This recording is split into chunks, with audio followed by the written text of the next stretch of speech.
이 시간 하나님께서 우리에게 주실 그 은혜들을 바라보며 또 우리의 결단의 고백들을 올려드리며 우리 함께 찬양하겠습니다. 이 세상을 살아가는 동안에 나의 힘을 의지할 수 없으니 기도하고 낙심하지 말 것은 주께서 참 소망이 되심이라. 한 번 더 고백합시다. 이 세상을 살아가는 동안에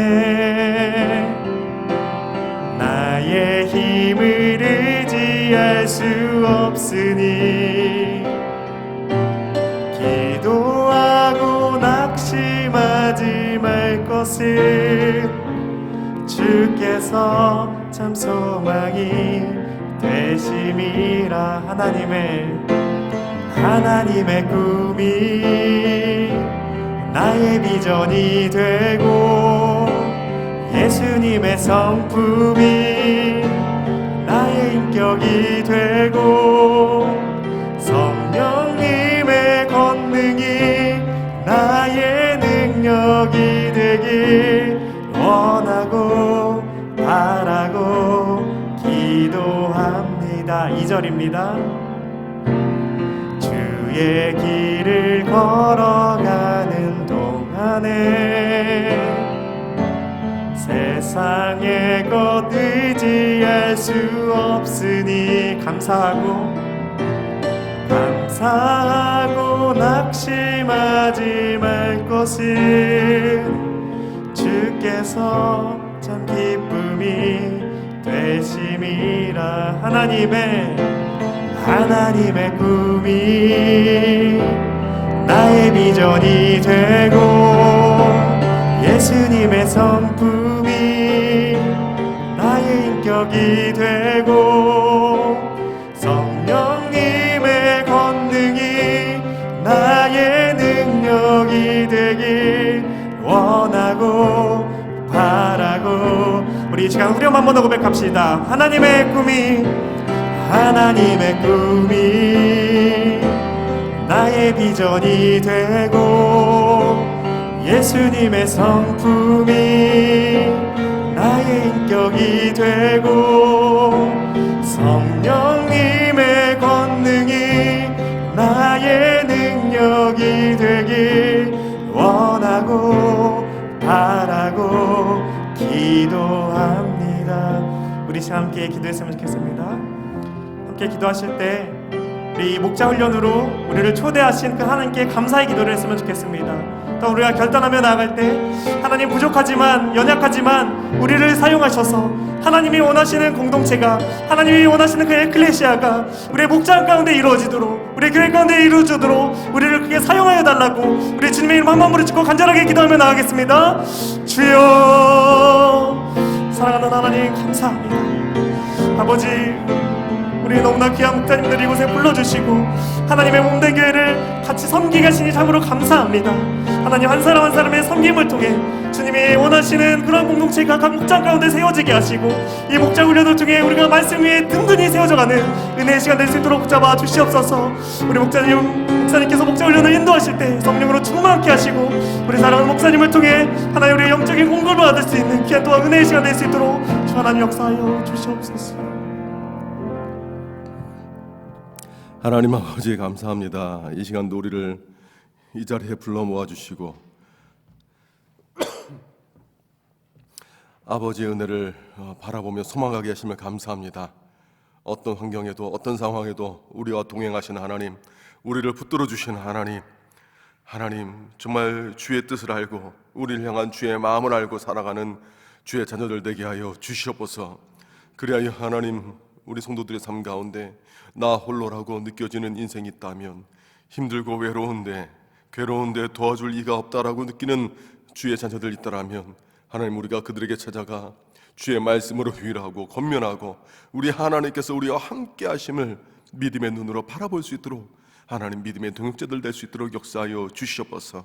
목자들마다 하나님께서 함께하사 성령으로 충만케 하여 주셨고, 하나님 목자로서의 삶이 얼마나 영광되고 얼마나 하나님께서 기뻐하신 삶인지를 우리가 믿음의 눈을 들어서 바라보게 하여 주셨고, 나로 인해 한 영혼이 바로 선다라면, 나로 인해 그 영혼들이 바로 서서 또 다른 영혼들을 또한 세워나간다라면, 하나님, 이것이 얼마나 영광스러운 인생입니까?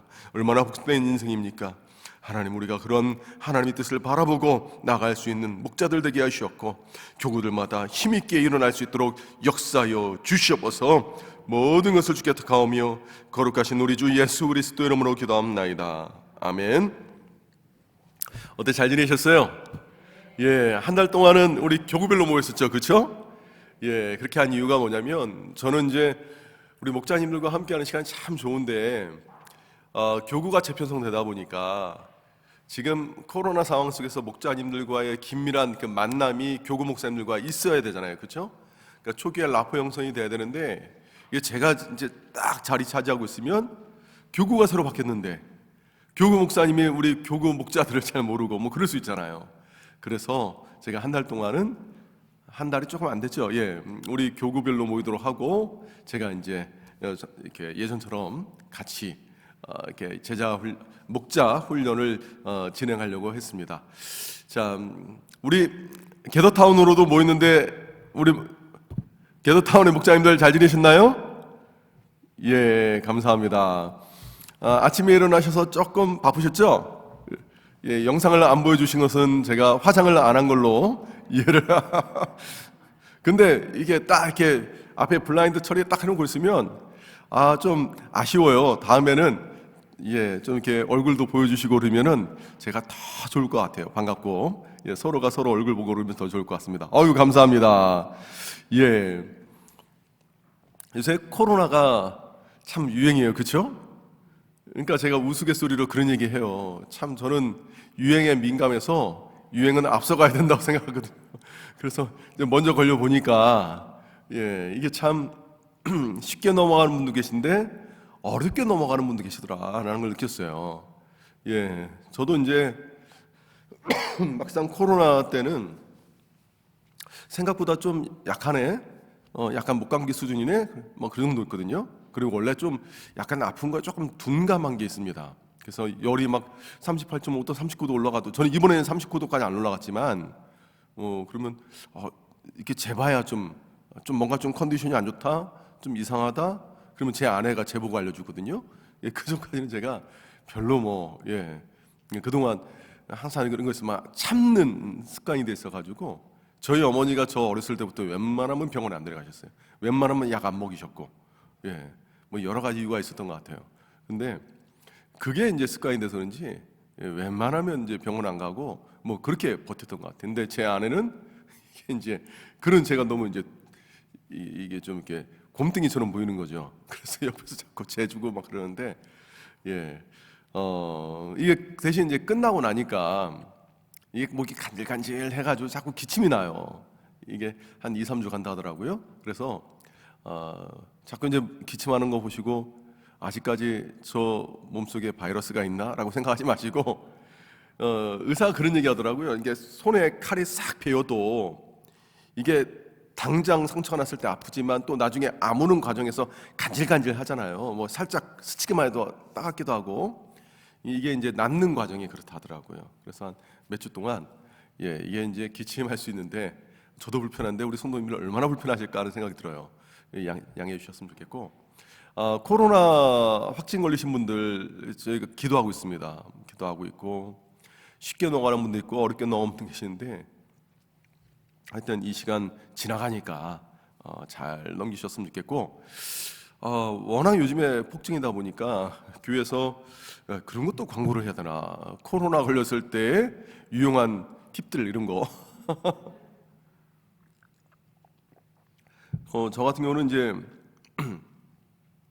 저희 가족이 다 확진 걸렸으니까 뭐 이렇게 뭐 단계는 있었지만 약을 어떻게 하라 했는데 요즘에 다 비대면으로 약 처방까지 받을 수 있더라고요. 그래서 몇 가지 어플이 있습니다. 그러니까 휴대폰에 몇 가지 어플이 있는데 그 중에 하나가 뭐 닥터나우라는 걸 저를 사용했는데, 이것도 이제 많이 물리다 보니까 뭐 좀 이렇게 몰리는 경우가 있더라고요. 여기 보면은 자기 주소 놓고 입력하고 그 안에 코로나19 딱 거기에 누르면, 그러니까 원래 이게 비대면으로 진료 보는 게 법으로 안 됐었는데 코로나 때문에 2년 전부터 허용이 됐대요. 이게 코로나19 확진자뿐만 아니라 피부과, 내과, 외과, 재활과, 심지어는 다이어트까지 여러 가지 이제 카테고리가 있어요. 근데 다른 건 다 진료비도 내고 약값도 다 받는데 거기 안에 코로나19 카테고리가 있거든요. 딱 클릭하고 들어가면 수많은 병원이 뜹니다. 그러면 그 병원에 몇 명 대기 중, 몇 명 대기 중 다 나와 있는데 딱 그 중에서도 코로나19 때문에 뭐 내과냐, 가정의학과냐 해서 선택하셔서 들어가시면 거기에 내 증상 쓰는 게 있거든요. 그래서 코로나19 확진자입니다. 뭐 어때 안 좋습니다. 그러면은 순서가 되면 병원에서 연락이 와요. 그럼 병원에서 연락 와서 제 증상 얘기하고 나면 의사가 처방전을 온라인으로 발급해 줍니다. 그 어플 내에서. 그러면 그 어플에 받은 처방전 가지고 제출하시겠습니까? 인근에 있는 약국, 협약된 약국에 제출하시겠습니까? 뭐 제출하고 비용은 0원이지만 그래도 결제에 딱 누르면 약국에서 또 연락 오더라고요. 그래서 또 이제 얘기 듣고 집 문 앞까지 약이 배송이 돼요. 아, 참, 그쵸? 참 세상 좋아졌죠, 그죠? 그래서 저는 저희 가족, 제 거, 제 아내 거, 증상이 조금 다 다르니까 처음에 제 거를 제 아내가 약을 같이 먹었거든요. 근데 조금 다른데 이거 좀 이상하다 싶어서 따로 이렇게 다 약 처방받았어요. 그래서 저희 집에는 지금 약부자예요. 코로나 약이 이렇게 있어요. 아직 다 안 먹은 게 있어가지고. 그래서 이제 우리 혹시 목원들 중에 코로나 확진 걸리신 분이나 우리 목자님들 중에 확진 걸린 분이 계시다면 그런 거 이용하면 좋습니다. 그래서 나가지도 못하는 상황에 그렇게 약을 이용하면 좋을 것 같고, 혹시나 비대면 진료 코로나 아니래도 할 수 있어요. 보시면 다 활용할 수 있을 거라 생각하고, 또 하나가 보니까 우리 교회에서도 코로나 확진 걸리신 분에게는 우리가 이제 반찬이 됐던 먹을 것이 됐던 가서 이제 문고리 딱 걸어드리고 오는데, 왜냐면 너무 힘들 때 밥 해먹기 쉽지 않잖아요, 그죠? 그때 한두 끼 정도, 그러니까 하루치 정도는 이렇게 딱 해서 먹고 넘어가면 좋지 않겠는가 해서 처음에는 약 3만 원 정도의 반찬을 이렇게 했어요.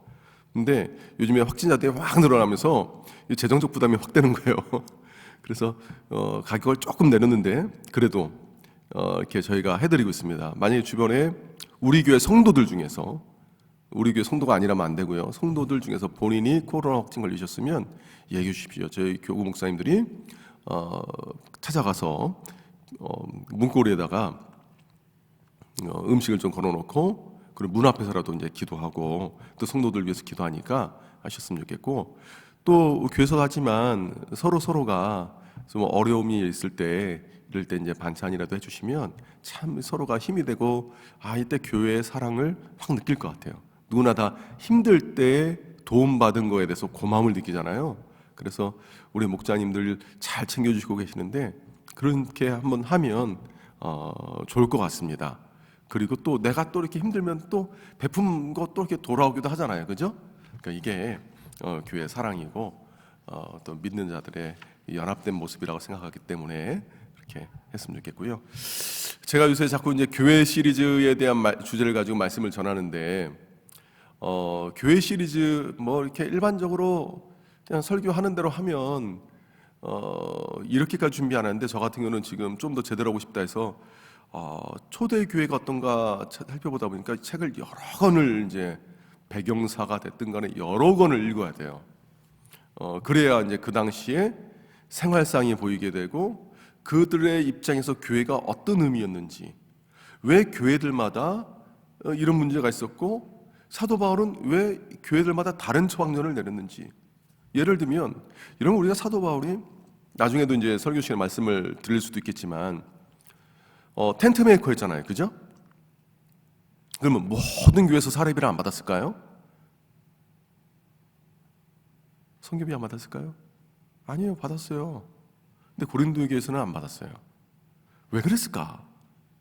고린도 교회에 부자들이 있다고 하는데 오히려 그렇게 큰 부자가 없던 빌립보 교회나 그런 데는 연보가 넘친다면서 이렇게 받았거든요. 받으면 성교비도 쓰고 어떤 교회 전달하기도 하고.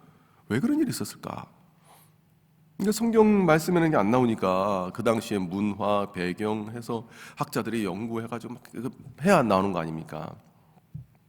그 중에 하나는 뭐냐면 고린도 교회 같은 경우는 그 부자들이 이렇게 몇 명 있었어요. 그러니까 그 부자의 집안 식구들, 그러니까 종부터 막 있을 거 아닙니까? 그리고 이 부자와 관련된 사람들이 이제 모이게 하고 이쪽 집안과 집안의 갈등 같은 게 있었던 거죠. 무슨 얘기인지 아시겠죠?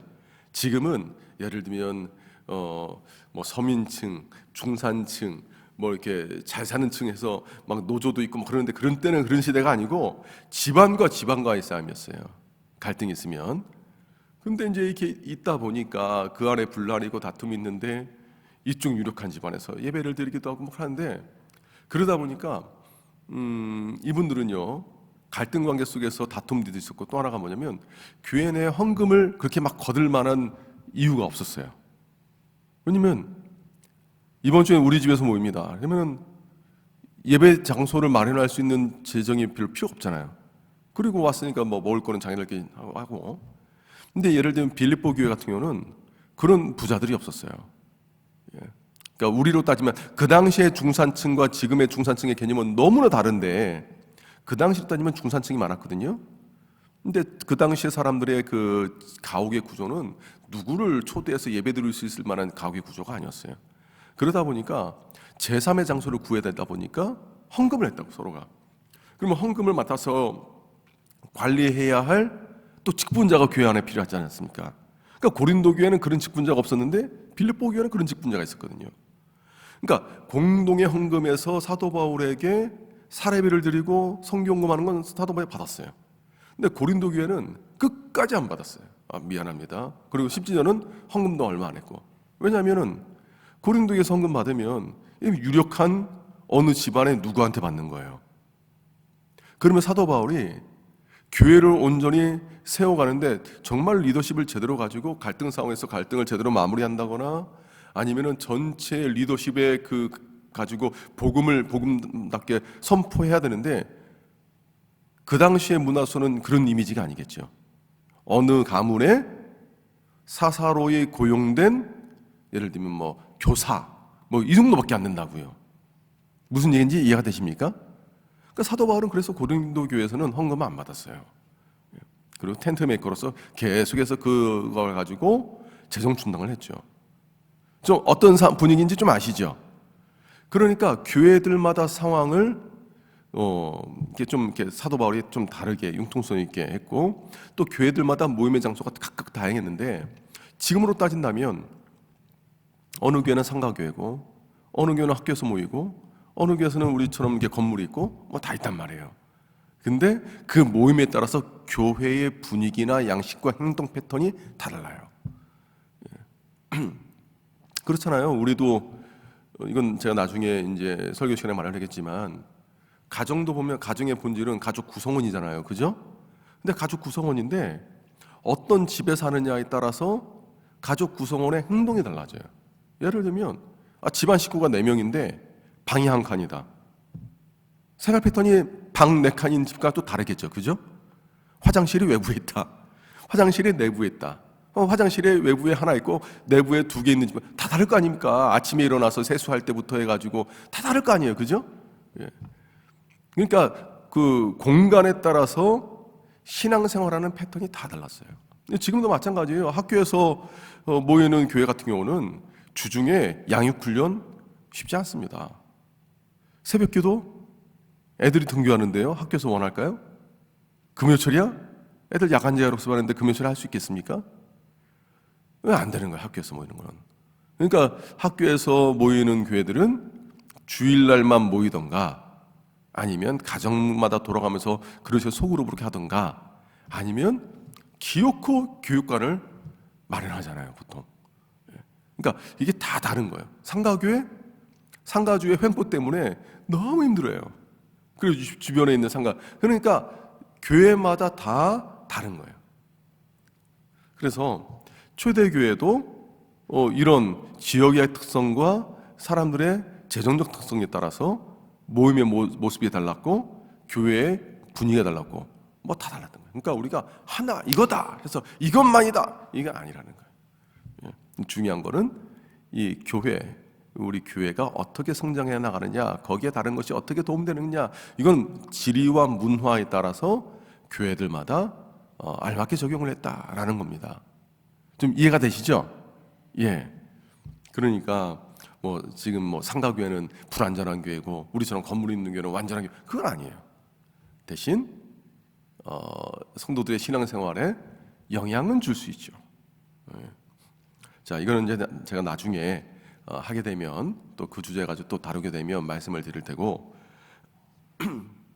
어쨌든 간에 제가 지금 초대교회 자료 찾아보느라고 아주 막 머리가 지긋지긋 아파요.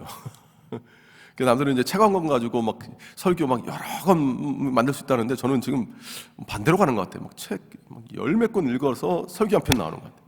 참 이게 비생산적인 하고 있는데, 그래도 이게 이제 교회론에 대한 정립이 제대로 이루어지려면, 특히나 요새 너무 가볍게 온라인상에서 너무 가볍고 피상적으로 이렇게 교회론에 대해서 얘기를 하다 보니까 성도들 오해하고 잘못된 게 있고 이것이 이럴수록 좀 깊이 들어가야겠다 싶어가지고 그렇게 하고 있습니다. 그래서 어떤 경우는 제가 이제 갈등인 게, 교회론에 대해서 이제 설교를 하다 보니까 이게 너무 학적으로 좀 쉽게 풀어내려고 하지만, 쉽게 풀어내려고 하고 가급적이면 성도들에게 은혜를 끼치려고 하는 마음도 있지만, 이게 꼭 수업 듣는 것처럼 느껴질 수도 있겠다는 생각, 이 갈등이 있어요. 좀 약간 좀 지적으로만 가는 것 같나요? 예, 그죠? 그러니까 때로는 이게 좀 필요하긴 한데 이게 오래 가면 안 되겠다는 생각이 들긴 해요. 왜냐면 당장 우리 성도님들 중에 힘들고 어렵고 괴롭고 우울증 걸린 분도 계시고 공황장애 걸린 분도 계시는데 자꾸 이렇게 논리적으로 나가다 보면 좀 어려울 수도 있겠다. 그렇다고 또 이제 자꾸 막 그렇게 심리적으로만 나가면 이게 혼란스러운 세상에 기준이 명확하지 않으니까 또 흔들리게 되거든요. 이리 휩쓸리고 저리 휩쓸리고, 누가 말하는 게 막 가슴에 와닿다 그러면 그쪽으로 휙 휩쓸리고, 이것도 안 되니까 이 중간 지점을 찾아서 이렇게도 하고 저렇게도 하고 지금 그러려고 하고 있습니다. 하여튼 지금 교회론에 대해서 이제 계속해서 말씀 나누고 있는데 잘 정립이 됐으면 좋겠고요. 지금 이번 주에는 에클레시아 영광스러운 성도들이라는 제목으로 제 주에 말씀 나눴습니다. 한번 말씀 볼까요? 고린도전서 1장 1절에서 3절까지 말씀인데,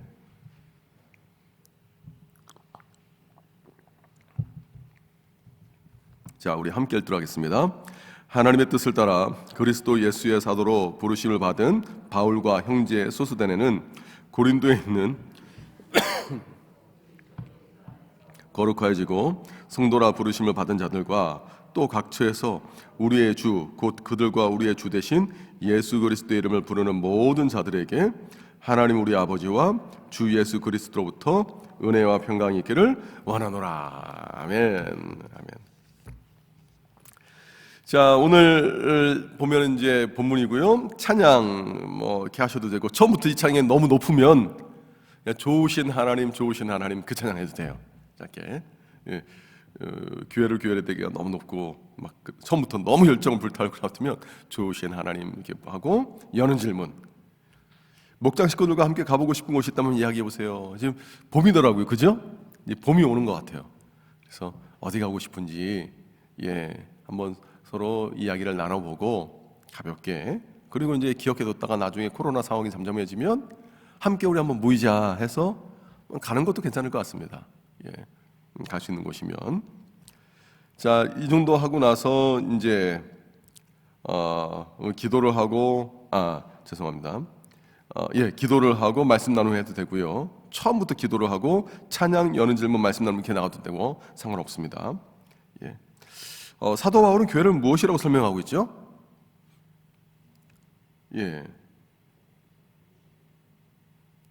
1절이 아닌데 2절입니다. 2절.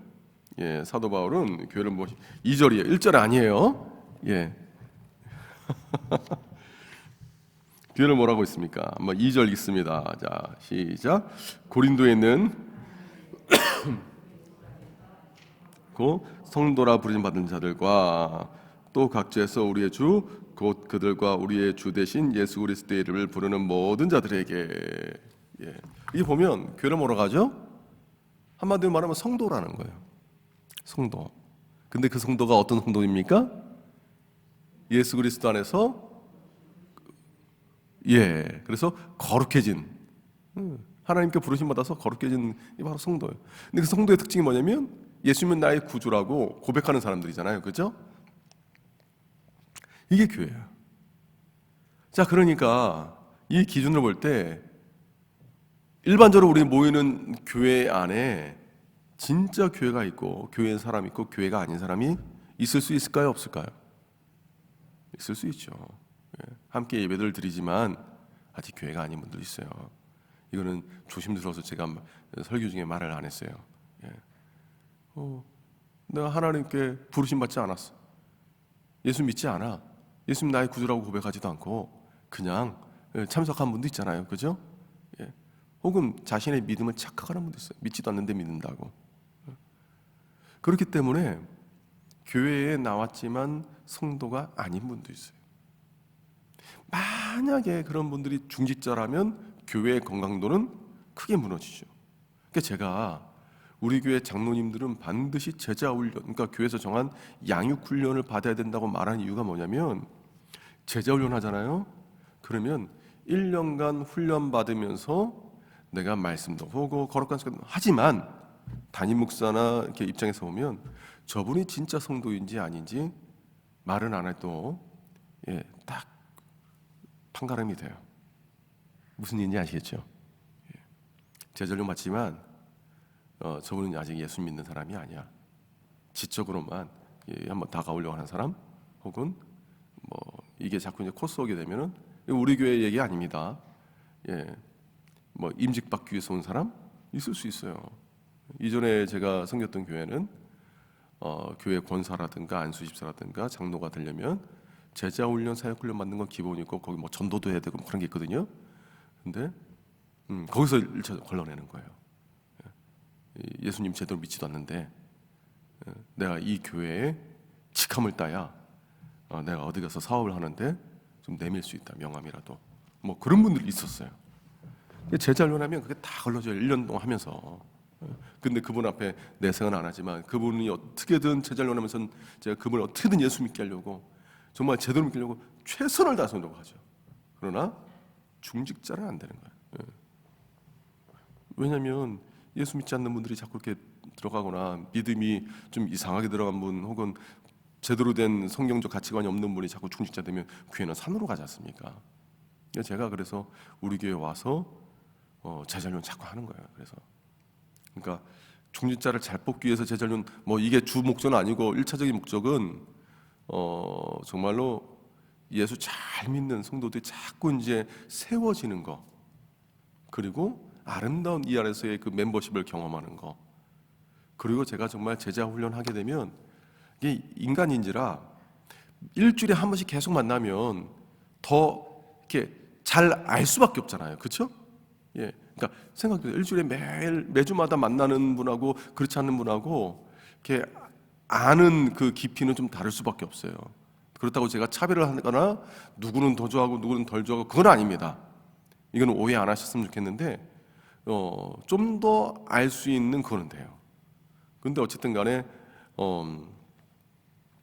그런 이렇게 예수님의 제자 만드는 것이 1순위고 2순위가 뭐냐면 좋은 목자 세워가는 거, 그리고 이제 그 가운데서 훌륭한 중직자가 나오는 게 또 이제 하나의 목표인데, 그래서 어쨌든 간에 교회는 부르심을 받은 거룩해진 성도다.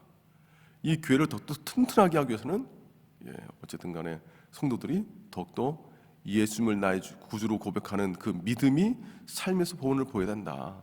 이게 나가야 된다는 거예요. 사실 목장도 그런 개념이에요. 목장 왜 하냐면요, 저에게서도 목장은 또 하나의 교회예요. 그러니까 공교회로서 목장이 하나의 뭐 이렇게 무슨 교회입니다 그렇게까지 아니라도 교회로서의 작은 교회로서의 기능이 그 안에 다 담겨 있어요. 성도라 부르심 받는 사람들 있죠. 그 가운데서 함께 우리 예배를 드리죠. 말씀으로 권면하고 세워나가죠. 함께 믿음의 교제를 나가죠. 그리고 목자가 그야말로 목자 역할을 하는 거잖아요. 그렇죠? 예. 그러니까 하나의 목장이 교회 안에 교회예요. 그래서 저는 목장을 굉장히 중요시 여기는 거예요.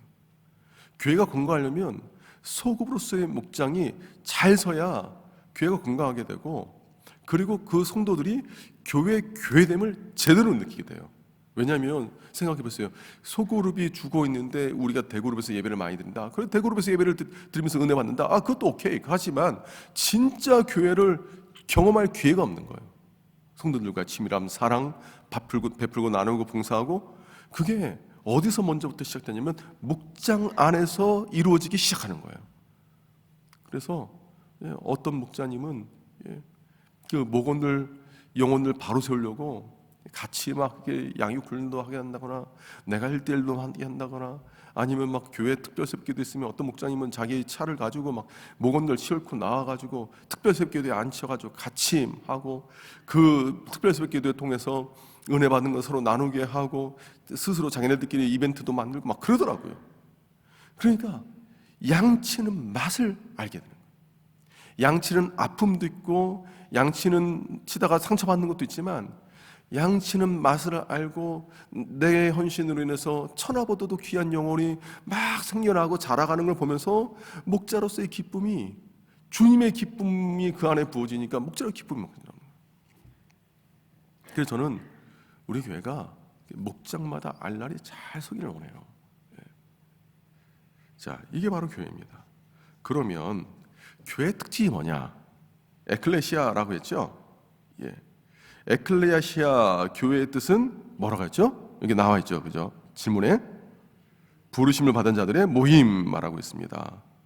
자, 이 말씀 로마서 6장 17절, 민수기 10장 78절, 사도행전 7장 38절 제가 그때 말씀을 다 드렸는데, 일단 누가 우리를 부르셨나요? 하나님께서 우리를 부르셨어요, 그죠? 어디로부터 우리를 부르셨죠? 그렇죠, 죄와 사망의 원세에서, 하나님 없는 세상에서 우리를 부르신 거예요. 이 교회예요. 제가 이제 말씀드렸지 않습니까? 에클레시아가 뭐뭐로부터라는 에크와 부르다라는 칼레오의 거기서부터 나온 단어다. 뭐뭐로부터 부르심을 받은 사람들, 부름을 받은 사람들, 이게 에클레시아거든요. 교회가 무슨 교회, 무슨 회죠? 가르칠 교회, 모일회. 그러니까 우리는 그를 교회라고 번역을 했어요.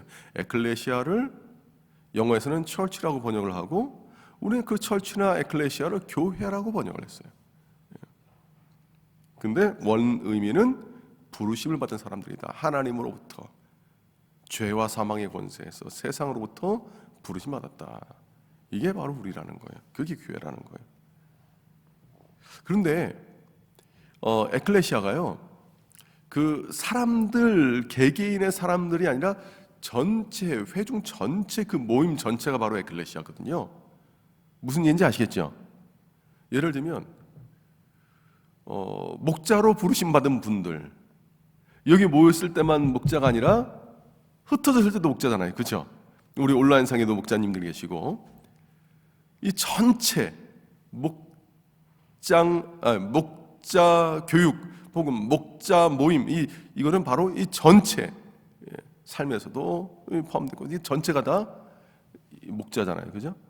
그러니까 교회도 딱 이 예배당에 딱 모여서, 자, 이제부터 다 같이 일어나서 예배드리겠습니다 했을 때 그때 일어난 사람들, 여기 안에 모여 있는 사람들, 이 과정, 이 결과로만 있는 게 교회가 아니고, 이분들이 각 가정에서 있을 때도 주를, 예수님을 나의 구주로 고백한 사람들이잖아요. 다 교회들이에요, 교회들. 전체가 다. 하나님의 교회가 곳곳에 박혀 있는 거예요. 그러다가 이제 한 곳에 모여 있다가 또 이제 흩어지기도 하고, 교회가 또 흩어져 있다가 모이기도 하고, 이게 유기적인 게 교회예요. 그래서 교회는 어떤 조직, 어떤 막 기관 혹은 시스템이 아니고요, 생명체예요. 생명체.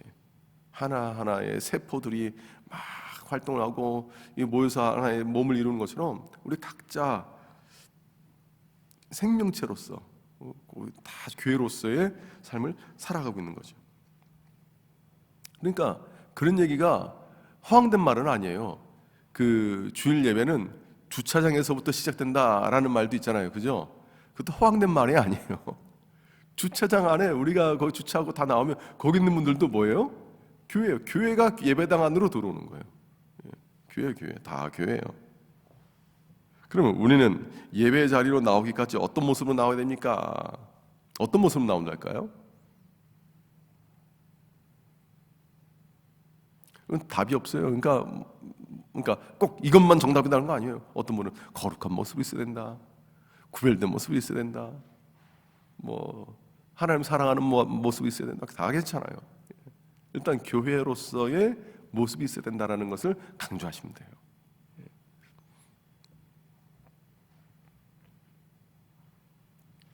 교회 안에서는 그렇게 사랑이 많은 어머니인데 집에 가서는 같은 모습이어야 돼. 같은 모습이어야 돼요. 그러니까 막 옛날에 뭐 그러잖아요. 목사님은 교회에서는 목사님인데 집에서는 폭군으로 변한다. 막 야생 고릴라다. 막 이래버리면은 안 되잖아요. 그죠? 그러니까 저도 가정 안에서도 한결같은 모습 되려고 좋은 아버지, 좋은 남편 되려고. 왜냐면 목사 이전에 교회니까. 교회는 그래야 되니까. 우리 다 같이 그래요. 자, 그러면 에클레시아 교회의 특징 두 번째가 뭐라고 했죠? 한번 4번 문제 한번 함께 읽겠습니다. 시작. 사도 바울 당시 근동 지역뿐만 아니라 유럽은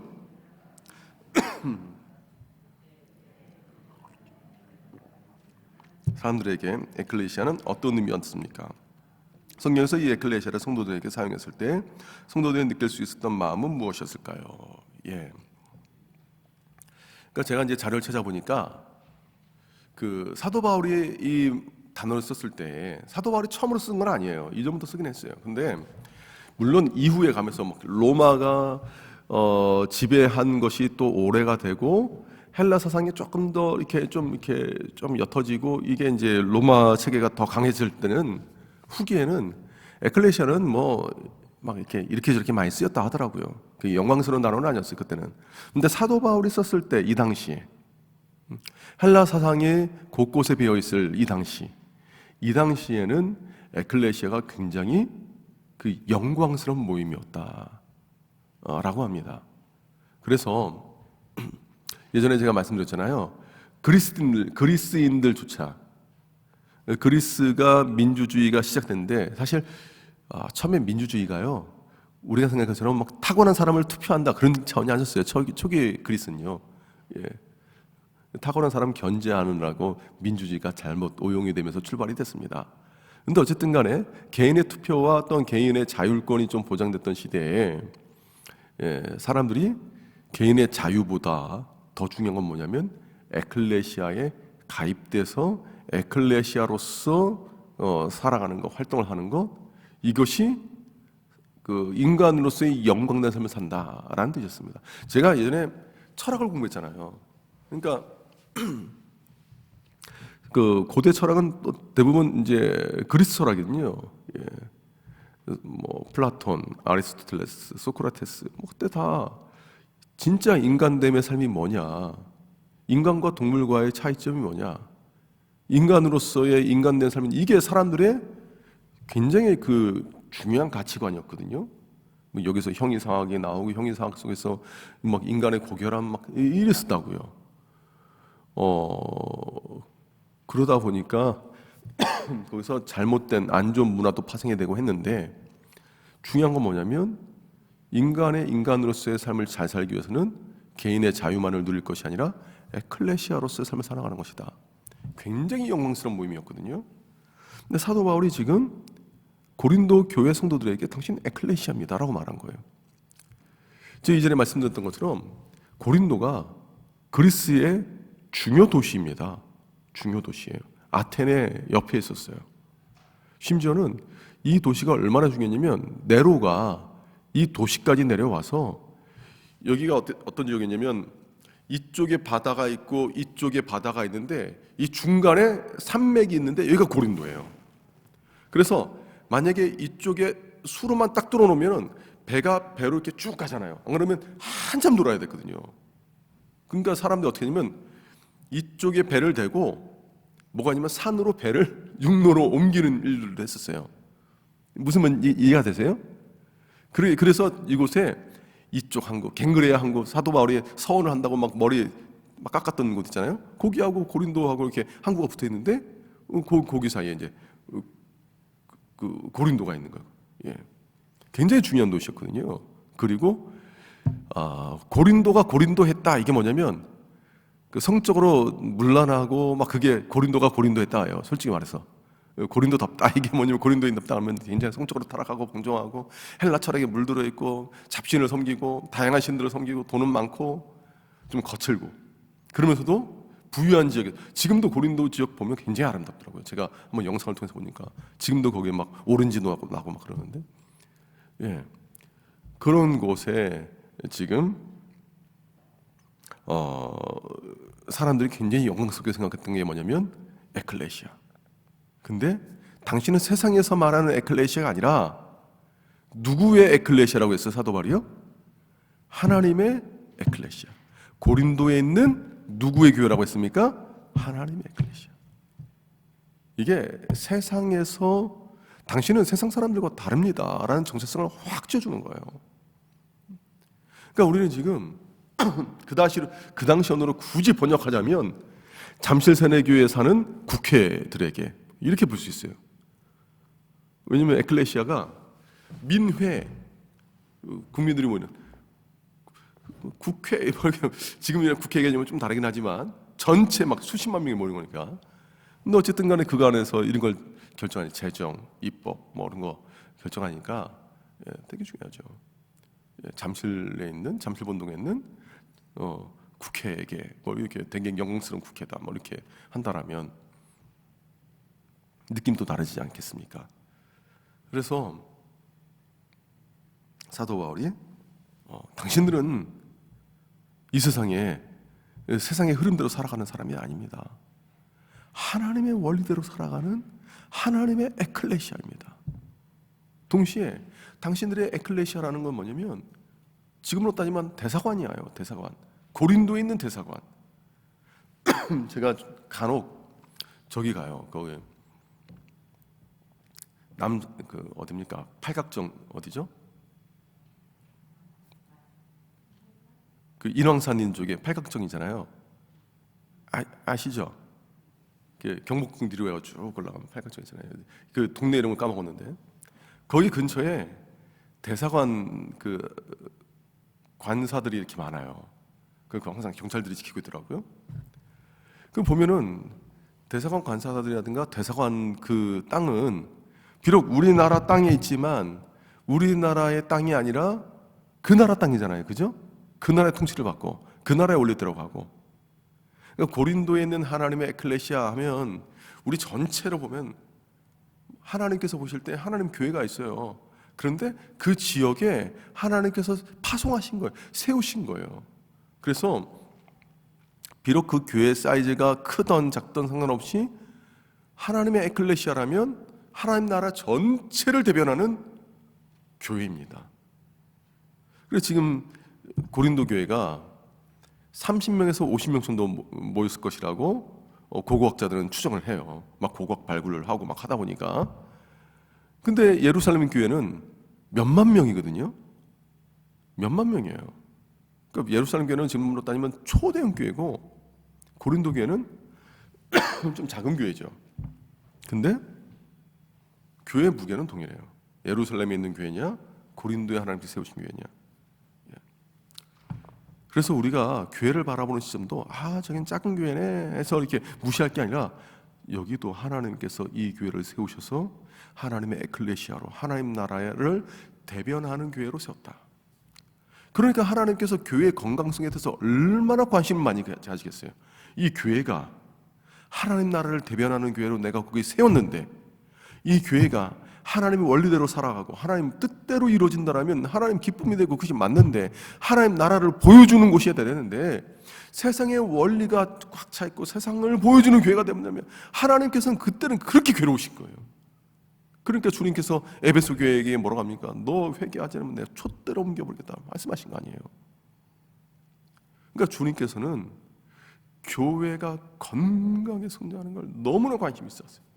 근데 문제가 뭐냐면 이게 하나님 나라의 원리가 아니라 사람의 잘못된 전통이나 잘못된 관습이나 잘못된 생각이 말씀의 원리를 넘어서서 그것이 딱, 그러니까 누가 그러냐, 전통이란 이름의 우상이 돼버린다면 교회의 교회됨이 무너지게 되면 그는 문제가 되는 거예요.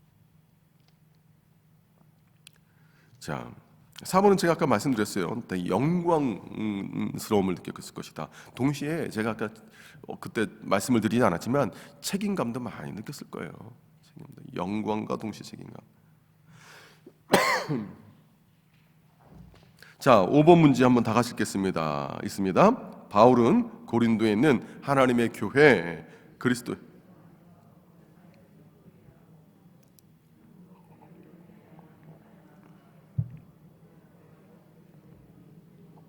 예, 문제 많았죠, 그죠? 예, 문제 많았어요. 고린도전서 5장 보면 차마 입에 담을 수 없는 성적인 타락이 있어요. 아버지의 첩을 아들이 막 취하기를 하고, 근데 교회에서는 내쫓지를 않았어. 그 사도 바울이 뭐라고 하냐면 왜 부끄럽게 그 사람을 교회에서 추방하지 않았냐? 사탄에게 그 사람 내줘라. 이렇게까지 말을 해요. 그러니까 교회의 순결함과 정결함에 대해서 굉장히 단호해요. 또 하나가 뭐냐면 뭐 그때 말씀드렸죠. 교인 간의 갈등, 사회에서 말하는 계급과 직급에 따라서 그것이 교회 안에 들어와서 교회 안에서도 뭐 식사 문제 제가 얘기한 적이 있었죠, 그죠? 식사 문제. 그건 이제 6번과 같이 연결된 건데, 예. 너 음식 먹을 집이 없냐? 라고 말한 건 뭡니까? 너 집에서 그렇게 먹잖아. 근데 교회라고 모였는데, 비록 여기가 누구네 집일지 모르지만 교회라고 모였으면 세상에서 말하는, 이론에서 말하는 그 세상 물이 이 안에 흘러면 안 돼. 왜 하나님의 교회를 업신여기고 가난하고 힘든 사람 부끄럽게 하면 안 되냐? 사도 바울 책망이잖아요. 당시에 사회가 그랬어요. 그럼에도 불구하고 이런 문제가 있었음에도 불구하고 사도 바울은 그럼에도 불구하고 고린도에 있는 하나님의 뭐라고 그래요? 교회다. 거룩하여진 성도다. 왜 사도 바울이 이렇게 말했을까? 이건 저희 그냥 묵상입니다. 묵상. 예. 성경에 사도 바울이 이렇게 말해서 이랬다 이게 아니고 묵상이에요. 어떻게 이렇게 했을까? 사람 보면 답이 없어요. 그 아래 역사하시고 임재하신 하나님 바라보니까 거룩하신 하나님 보니까 하나님께서 교회라고 부르셨으니까 하나님의 교회다. 인간적으로 보면 인정하고 싶지 않고 인정할 수 없는 곳이라 할지라도 그것이 그러니까 몇 가지 기준이 있어요. 진짜 교회로서의 기준이 뭐냐? 그건 제가 돌아온 주에 말씀을 전하겠지만 서 있으면 그래도 하나님 교회다. 제가 참 이렇게 놀랐던 게요. 이 고린도전서와 고린도후서는 내용 분위기가 많이 바뀝니다. 이렇게 문제 많은 사람도 고린도전서의 말씀 메시지를 받고 나서요. 고린도후서 보면 대다수 문제가 해결이 돼요. 그러니까 사도 바울이 그때는 다른 어조와 분위기로 편지를 써요. 그러니까 말씀 듣고 회개한 거예요. 삶을 바꾼 거예요. 그들 완전히 100% 바뀌었다고 저는 생각하지는 않지만 그래도 결정적인 문제는 해결이 됐어요. 그러니까 말씀이 그래도 들려지게 되고 말씀에 순종하는 모습이 이들은 있었어요. 그래서 자정자공히 할 수 있는 능력이 있었습니다. 근데 중요한 건 뭐냐면 사도 바울이 하나님께서 빚어가신다. 하나님께서 예수 그리스도의 피값을 사셨다. 연약하지만 부족하지만 그래도 하나님의 교회다라고 말했던 거예요. 그러니까 믿음의 눈으로 바라보고 하나님을 바라보는 하나님께서 그 가운데 계시니까 하나님의 영광을 바라보고 하나님 바라보면서 하는 거예요. 이런 면에서 보면 우리도 교회를 쉽게 이단 빼고 이단 사이비 빼고. 그러니까 저는 막 사실 약간 최근에 막 한국 교회가 이런 얘기 있다 저런 얘기 했을 때 좀 마음이 좀 붉어졌는데 그렇다고 해서 막 심하게 단죄하거나 그러지는 않았었습니다. 그런데 왜냐하면 이전에 저희 설교 시간에도 말씀드렸잖아요, 그죠? 얼마나 비판을 많이 했는지 몰라요. 제가 제일 신뢰하지 않았던 그룹이 바로 목회자 그룹이었거든요. 그러니까 이게 뭐 제가 특별하게 뭐 그걸 직접 경험한 것도 아니었는데 그랬어요.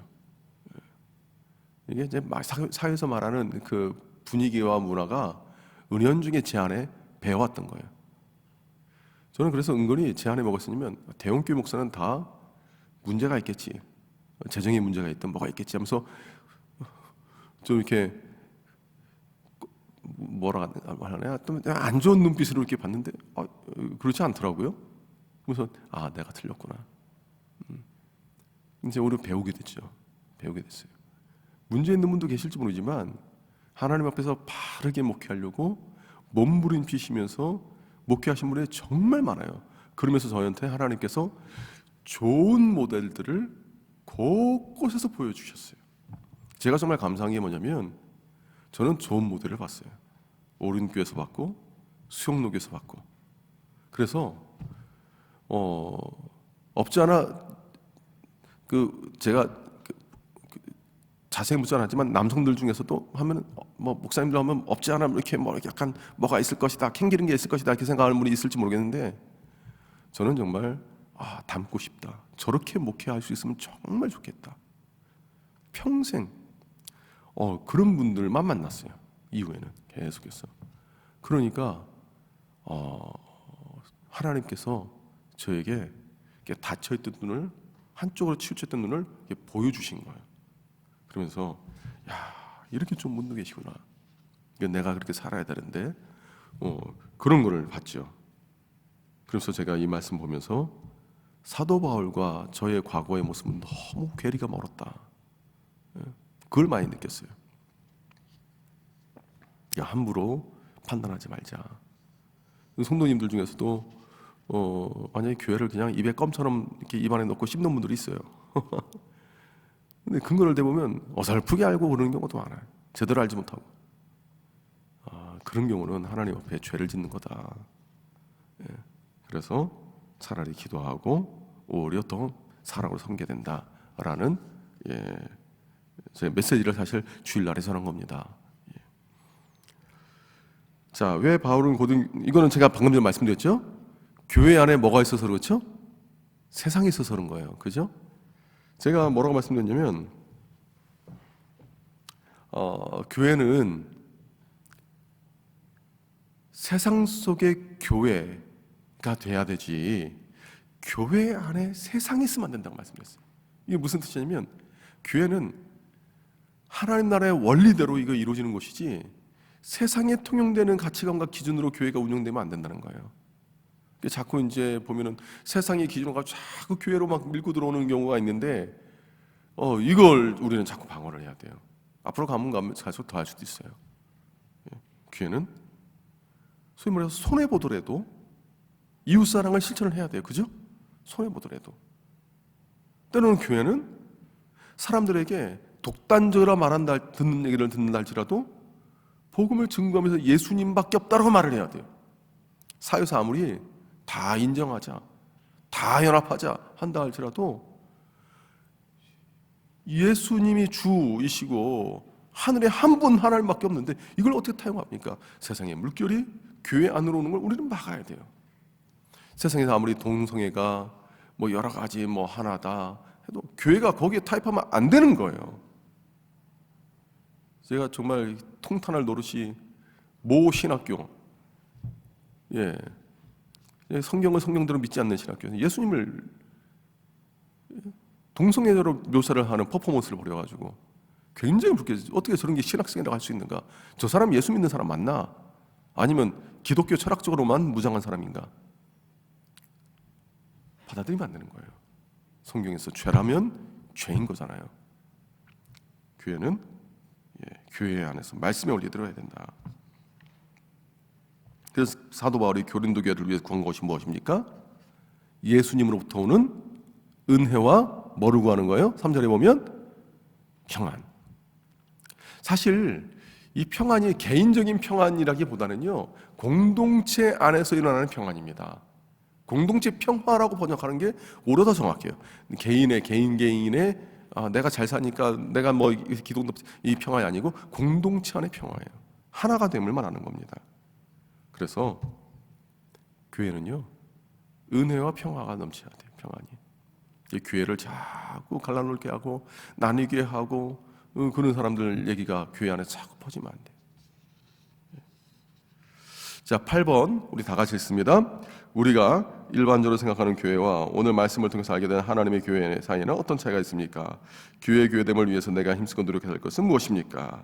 6, 7번을 보면서 생각의 변화와 행동의 변화가 필요한 부분을 기록한 후 나눠봅시다. 이거는 뭐 자유롭게 나누시면 될 것 같아요.